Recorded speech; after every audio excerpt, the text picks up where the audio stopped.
Redistribution का use हम क्यों कर रहे हैं? दो डिफरेंट राउटिंग प्रोटोकॉल्स के बीच में हमारा क्या कराना है, कम्युनिकेशंस कराना है। उसके लिए हमारे को यहाँ पर क्या यूज करना पड़ेगा, रिडिस्ट्रीब्यूशन। या दो डिफरेंट EIGRP के आपके दो डिफरेंट ऑटोनॉमस सिस्टम नंबर चलते हैं, एक साइड में EIGRP 10, एक साइड EIGRP हम क्या कर रहे हैं 9 यूज कर रहे हैं। तो उनके बीच में हमारे को कम्युनिकेशंस करना है, तो उसके लिए हमारे को यहाँ पर क्या करना पड़ेगा, रिडिस्ट्रीब्यूशन करना है। क्लियर हो गया? ठीक है। तो रिडिस्ट्रीब्यूशन एक प्रोसेस है जिसके थ्रू आप डिफरेंट राउटिंग प्रोटोकॉल्स के बीच में क्या करा सकते हो, कम्युनिकेशंस कर सकते हो।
इधर हम यूज करने वाले EIGRP AS नंबर 100। अभी तक तो बोलना था ना, अगर कंट्रीब्यूशन खत्म हो गया तब जाकर के बोल रहे थे डिस्प्ले आप आपका बता रहे थे।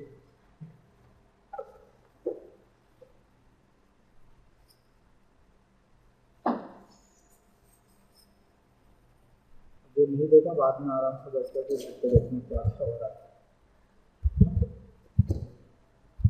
यहाँ मैंने OSPF प्रोसेस ID 200 यूज की, और इधर साइड जो हम राउटिंग प्रोटोकॉल यूज कर रहे हैं यहाँ पर RIP यूज कर रहे हैं।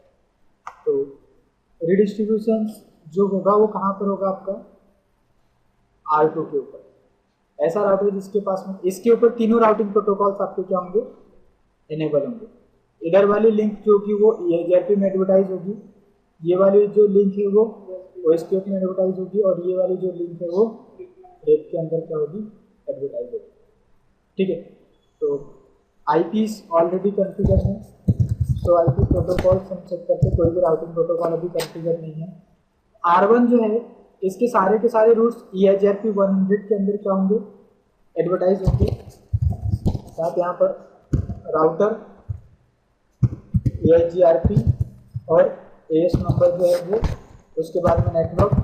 तो एक आपका लैन में जो नेटवर्क चल रहा है वो 10.0, वाइल्ड कार्ड मास्क 24 का आ जाएगा, और एक नेटवर्क इसके पास में जो है वो है 20 का नेटवर्क, और वाइल्ड कार्ड मास्क भी 24। No auto summary, automatic summarization आपका क्या हो जाएगा, डिसेबल हो जाएगा।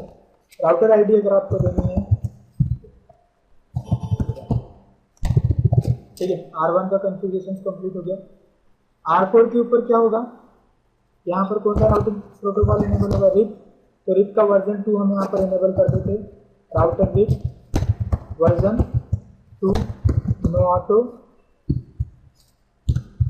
समरी। ठीक है। उसके बाद नेटवर्क, और जो भी नेटवर्क 192.168.60.0 जो लैन में चल रहा है, और 30.0 जिसकी वैन लिंक पे चल रहा है। क्लियर हो गया? ये आपका वर्जन 2 कॉन्फ़िगर हो गया। R3 के ऊपर क्या कॉन्फ़िगर होगा, OSPF राउटर OSPF 200, नेटवर्क, इसके सारे नेटवर्क्स में क्या करता हूँ ऑल, ठीक है, और एरिया 0।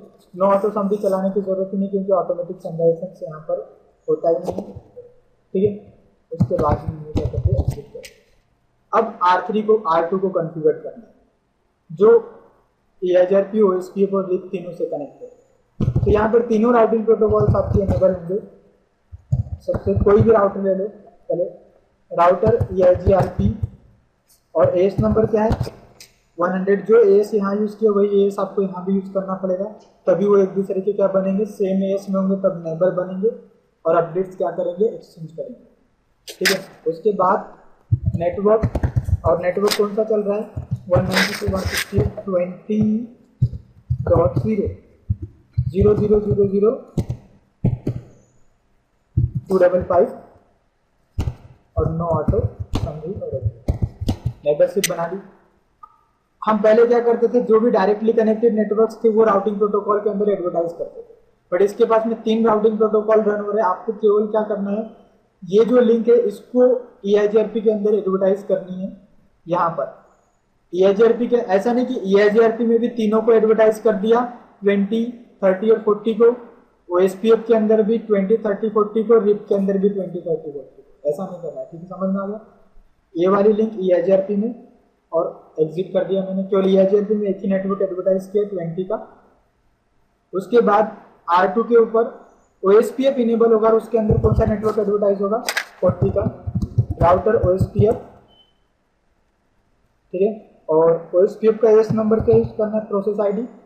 तो यहाँ 200 यूज किए, मैं यहाँ पर डिफरेंट भी यूज कर सकता हूँ, बट एरिया हमारा क्या होना चाहिए, सेम होना चाहिए, तो मैं ये प्रोसेस आईडी यूज कर रहा हूँ।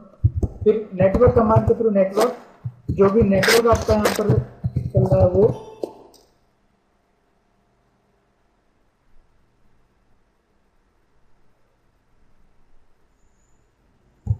Network address, wild card mask,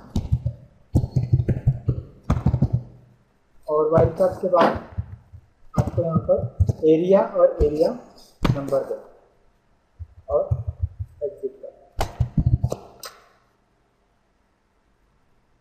इसने भी नेबरशिप बना ली, इसके साथ R3 के साथ। अब हमारे को यहाँ पर और कौन सा राउटिंग प्रोटोकॉल इनेबल करने हैं, RIP, router RIP version 2 use किया था, तो यहाँ भी वर्जन 2। नेटवर्क यहाँ पर कौन सा एडवर्टाइज होगा, 12.192.168.30.0, ठीक है।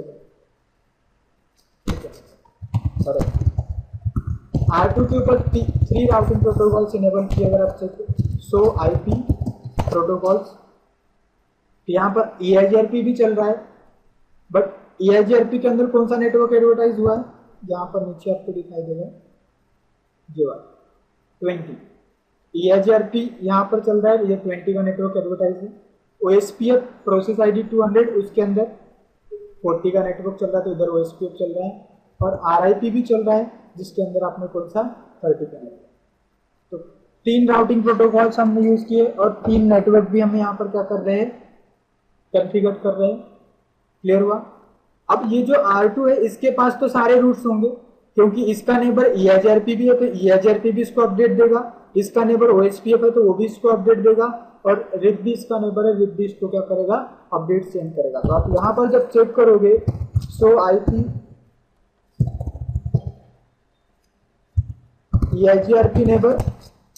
EIGRP नेबर में बता रहे कि मेरा जो नेबर है वो कौन सा है 20.1। सो IP OSPF नेबर अगर आप चेक करोगे तो राउटर आईडी आएगा 50.13, ये क्या शो कर रहा है, OSPF की राउटर आईडी आपको शो कर रहा है, और RIP का नेबर तो हम यहाँ पर चेक नहीं कर सकते। राउटिंग टेबल चेक करोगे तो IP राउट, अगर RIP के रूट चेक करोगे तो इधर RIP चल रहा है, और यहाँ से RIP के थ्रू उसने 60 का नेटवर्क क्या किया, लर्न किया 30.2 से। तो IP राउट EIGRP करोगे, इधर EIGRP चल रहा है तो ये 10 का नेटवर्क उसने EIGRP के थ्रू लर्न कर लिया। सो IP राउट OSPF अगर आप करोगे तो इसने ये नेटवर्क्स आपके पास में यहाँ जो चल रहे सारे OSPF के थ्रू लर्न किए। R2 के पास में सारे रूट थे, बट यहाँ पर अगर आप R1 पे चेक करते हो या R4 पे या R3 पे, इनकी टेबल चेक करते हो,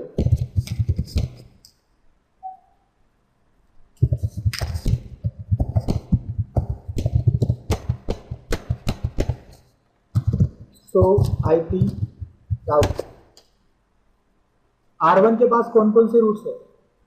केवल डायरेक्टली कनेक्टेड।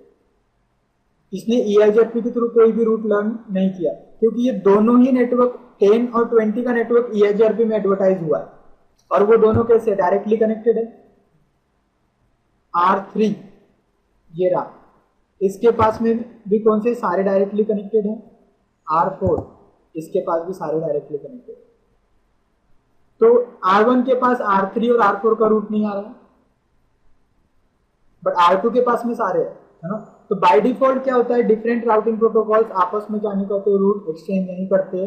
उसके लिए आपको क्या करना होगा, यहाँ पर रिडिस्ट्रीब्यूशन करना होगा। तो रिडिस्ट्रीब्यूशन कहाँ पर होगा, वो राउटर जिसके पास में सारे के सारे क्या है रूट से, वहां पर आपका रिडिस्ट्रीब्यूशन।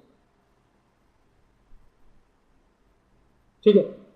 और टोपोलॉजी इस तरीके से बनानी है, ऐसी टोपोलॉजी नहीं बनानी कि आपने यहाँ पर ऐसे 3 राउटर लगा दिए, R1 R2 R3।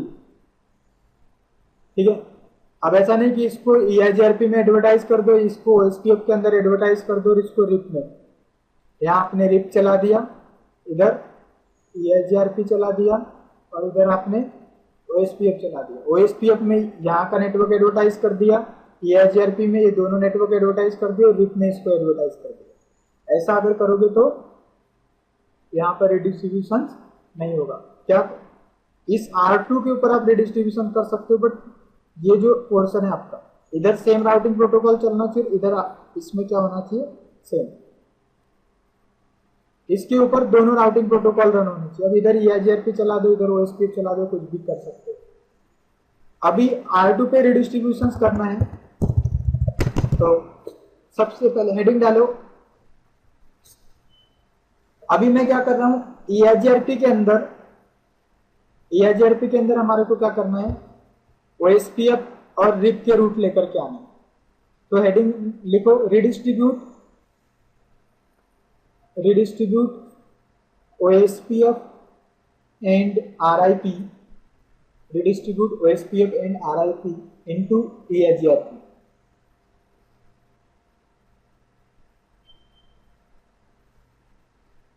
ठीक है। OSPF और RIP को कहां पर, EIGRP के अंदर हमारे को क्या करना है, रिडिस्ट्रीब्यूट करना है। तो सारी कमांड्स आपके R2 पे रन होगी। तो कौन से राउटिंग प्रोटोकॉल के अंदर रिडिस्ट्रीब्यूट करना है, EIGRP के अंदर। तो जिसके अंदर रिडिस्ट्रीब्यूट करना है, सबसे पहले वहां पर उसकी राउटर प्रोसेस के अंदर आपको एंटर करना है। तो राउटर EIGRP और AS नंबर क्या चल रहा है, 100। ठीक है।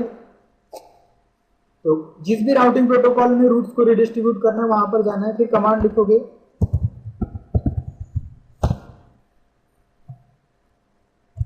रिडिस्ट्रीब्यूट। कौन से राउटिंग प्रोटोकॉल को रिडिस्ट्रीब्यूट करना है, OSPF को। उसकी प्रोसेस आईडी क्या यूज हो रही है, 200। ठीक है। अब आपको यहां पर क्या होता है, मैट्रिक भी देनी होती है, क्योंकि ये जो काम कर रहा है, ये किसके ऊपर काम कर रहा है। OSPF के अंदर जो बेस्ट पाथ का सिलेक्शन होता है, कॉस्ट के बेस पे होता है। बट क्या कॉस्ट को EIGRP अंडरस्टैंड करेगा, क्यों करेगा। इसका तो बेस्ट पाथ सिलेक्शन का, इसका बिहेव काम करने का मेथड अलग है, इसका अलग है, इसका अलग है। यहां पर अगर आप R4 पे चेक करोगे है, तो ये तो आपको क्या शो करेगा, कॉस्ट शो करेगा। जैसे यहां मैं इसी के ऊपर आपको बताता हूं, सो IP राउट, अभी आपने चेक किया था OSPF R2 के ऊपर ना। तो ये जो रूट आपने चेक किया था OSPF कॉस्ट को कैलकुलेट कर रहा है। अब इसके पास ये जो OSPF के सारे रूट्स है, जब ये क्या करेगा, किसको देगा, EIGRP को देगा। अब उसने OSPF ने साथ में क्या लगा दी, कॉस्ट लगा दी। तो क्या EIGRP इस कॉस्ट को अंडरस्टैंड कर पाएगा, नहीं करेगा। अब यहाँ एक इसके पास में EIGRP का रूट है, अगर ये EIGRP का रूट इधर जाएगा ये जो कैलकुलेट हुआ है किसके बेस पे कैलकुलेट हुआ है? बैंडविड्थ और डिले के बेस पे। ईआईजीआरपी कंपोजिट मैट्रिक के बेस पे बेस्ट पाथ का सिलेक्शन करता है। तो जब ये रूट ईआईजीआरपी से ओएसपीएफ की टेबल में आएगा तो ओएसपीएफ उसको अंडरस्टैंड करेगा क्या? उसके लिए आपको क्या करना पड़ता है, रिडिस्ट्रीब्यूट करते टाइम पे आपको क्या करना है, कॉस्ट देनी है जो वो राउटिंग प्रोटोकॉल उसको क्या कर सके, अंडरस्टैंड कर सके। ठीक है, तो अभी हम फिर से राउटर ईआईजीआरपी 100, मैंने बोला रिडिस्ट्रीब्यूट ओएसपीएफ 200 और आपको यहाँ पर मैट्रिक देनी होगी। ठीक है, मैट्रिक। और मैट्रिक में क्या होता है, ईआईजीआरपी जो मैट्रिक कैलकुलेट करता है उसके लिए क्या 4 पैरामीटर्स यूज करता है, जिसमें K1, K2, K3, K4 और K5 है ना, ये सारी। तो यहाँ पर आपको सब कुछ वो मेंशन करना है। जैसे मैंने यहाँ पर क्वेश्चन मार्क किया तो ये बोल रहा है कि मैट्रिक के बाद में क्या बोल रहा है, बैंडविड्थ मैट्रिक इन किलोबिट पर सेकेंड। वो बोल रहा है कि आप बैंडविड्थ बताओ जब ये वाले रूट इधर जाएंगे तो उनके साथ में क्या बैंडविड्थ हम ऐड करें। आ रहा है समझ में? ओएसपीएफ के रूट जब ईआईजीआरपी डोमेन में जाएगा, जैसे 40 का ही नेटवर्क की बात करें तो ये तो ओएसपीएफ में चल रहा है, जब ये ईआईजीआरपी की टेबल के अंदर जाएगा तो इसके साथ में क्या बैंडविड्थ लगाए, क्योंकि जब ये बेस्ट पाथ का सिलेक्शन करेगा 40 के लिए तो क्या करना होगा, उसको बैंडविड्थ की जरूरत पड़ेगी, डिले की रिक्वायरमेंट होगी, है ना। तो क्या बैंडविड्थ ऐड करेगा ये, तो कोई अभी हम एग्जांपल के लिए कुछ भी यूज कर सकते हैं, बट नेटवर्क में आपको जो भी बोला जाए वो आपको यहाँ पर क्या करना है, यूज करना है। मैंने बोला बैंडविड्थ आप यहाँ पर लगा दो, किलोबिट पर सेकेंड में बोला है तो मैं अगर 1000 देता हूँ तो 1 Mbps स्पीड हो जाएगी। उसके बाद में उसने बोला EIGRP delay in tens of microseconds ना, तो मैंने यहाँ पर दे दिया 1000 माइक्रोसेकेंड। उसके बाद रिलायबिलिटी, तो ये क्या बोल रहा है कि EIGRP reliability metric where 255 is 100% reliable. अगर आप यहाँ पर 255 लिखते हो तो आपकी लिंक को 100% रिलायबल माना जाएगा। अगर आप यहाँ पर 1 लिखते हो तो इसको कम, मतलब जितना हायर नंबर होगा उतनी ज्यादा आपकी लिंक रिलायबल होगी। और लोड, अब इसके बाद में आपको लोड देना है, तो लोड क्या होता है, वेयर 255 इज 100% लोड। अगर लोड आपको कम शो करना है तो यहाँ पर आप 1 दे दो तो कम लोड होगा, ये बता रहा है। और उसके बाद में MTU मैक्सिमम ट्रांसमिट यूनिट, तो बाय डिफॉल्ट ये कितना होता है 1500 बाइट, तो आप ये भी यूज करें। तो आप इस तरीके से कोई भी वैल्यू यूज कर सकते हो, या पांचों की जगह 1 1 1 1 1 भी यूज कर सकते हो।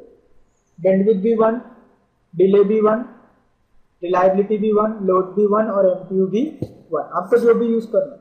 तो अभी आप प्रैक्टिकल में कुछ भी यूज कर लो, कोई दिक्कत नहीं। तो अभी हमने क्या बोला, रिडिस्ट्रीब्यूट करो OSPF 200 को, और जब वो रूट क्या होंगे ईआईजीआरपी डोमेन में आएंगे तो उसके साथ में ये मैट्रिक क्या करनी है, ऐड करनी है। क्लियर हो गया? तो OSPF के रूट ईआईजीआरपी की टेबल में क्या होंगे, आप डिस्ट्रीब्यूट हो जाएंगे। अगर आप यहां पर चेक करोगे ईआईजीआरपी के अंदर जब डिफरेंट एएस से एक्सटर्नल रूट्स आते हैं तो हमने पढ़ा था उसको कैसे डिनोट किया जाता है, DEX से, और उसकी एडी वैल्यू कितनी होती है 170।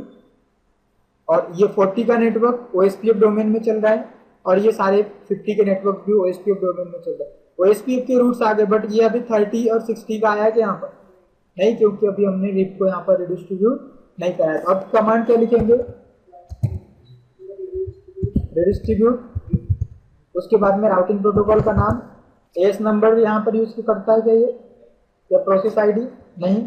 उसके बाद आप फिर से क्या लिखोगे, मैट्रिक, क्योंकि ये तो हुक काउंट पे काम करता है, ईआईजीआरपी थोड़ी समझेगा उसको हुक काउंट पे। फिर तो ये मैंने बोला बैंडविड्थ, डिले, रिलायबिलिटी, लोड और MTU।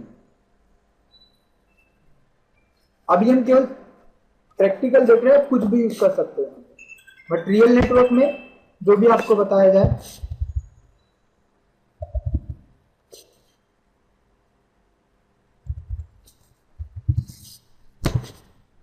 ठीक है, अभी हम कहा, ये कौन सी EIGRP की राउटिंग प्रोसेस के अंदर है हम, है, और उसके अंदर हमने OSPF को और किसको रिडिस्ट्रीब्यूट करा अभी, रिप को। अब यहाँ पर रिप के रूट्स भी आएंगे, तो क्या सभी में करा सकते हो ना, अभी तो केवल देख रहे हैं OSPF का और रिप का रूट अभी EIGRP में लेके आए। अब EIGRP को रिप को कहां पर लेकर के आएंगे, OSPF में, EIGRP को और OSPF को रिप में भी लेकर के आएंगे। अभी तो इधर केवल इस डायरेक्शन में आपका क्या हुआ है, रिडिस्ट्रीब्यूशन। देखो यहाँ पर 60 का नेटवर्क भी आ गया जो रिप में चल रहा है, ठीक है, पर उनकी मैट्रिक जो होगी वो अलग होगी। जैसे 30 का नेटवर्क रिप में चल रहा है और 60 का नेटवर्क रिप में चल रहा है, तो उनकी मैट्रिक दोनों की इक्वल है, क्योंकि हमने रिडिस्ट्रीब्यूट करते टाइम मैट्रिक सेम यूज की थी। और जितने रूट OSPF के थ्रू आ रहे हैं उनकी मैट्रिक भी क्या है, सभी की सेम है, ठीक है।